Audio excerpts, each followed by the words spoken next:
And I am joined again tonight by Congressman John Garamendi, who sits on the House Armed Services Committee. Congressman, this story developing, your reaction, what action should we take, if any? Well, we can start with the humanitarian assistance. We clearly have the capability with our C-17s and C-130s to provide airdrop humanitarian support, food, shelter, tents, and whatever water and other supplies might be necessary. We could do that. We have planes, those kind of planes, flying through that area nearly all the time, back and forth to Afghanistan and into Iraq also. So we could do that, and that's something that we definitely should do if the situation is as described. Airstrikes are another matter, and this brings us to our neighbors in the area, particularly Turkey.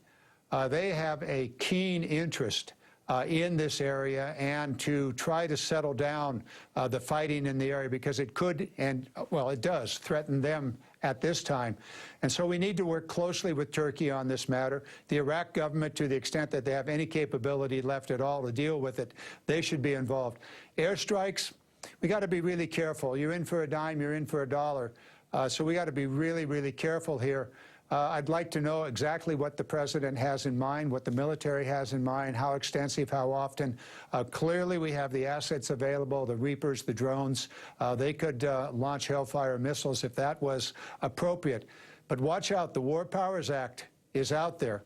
And the president, this is clearly the initiation of a military campaign. Well, I was going to ask you about that. Do we legally stand on solid ground to be able to do any kind of airstrikes? I believe the answer is yes. I'm very, very concerned about Iraq. I've led the effort in Congress that the president must come to Congress before he takes any military action on the offensive side in Iraq.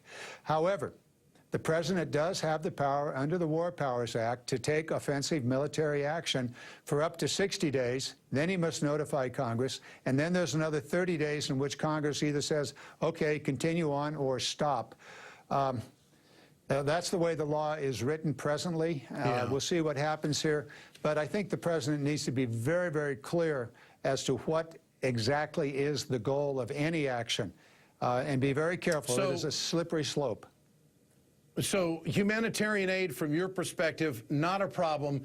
Any kind of airstrike is a slippery slope at this point, which brings me to the question, what about Maliki? Is he unworkable? Is he just not a true partner with the United States to continue this behavior against other sects within Iraq? What about that? Maliki's got to go.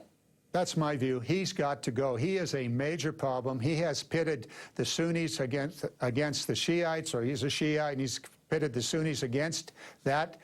He has created a very, very divisive situation and really inflamed the Sunni population, and that has given a lot of opportunity to the extremists because they're teaming up with disaffected and very, very unhappy Sunnis in the Iraq region.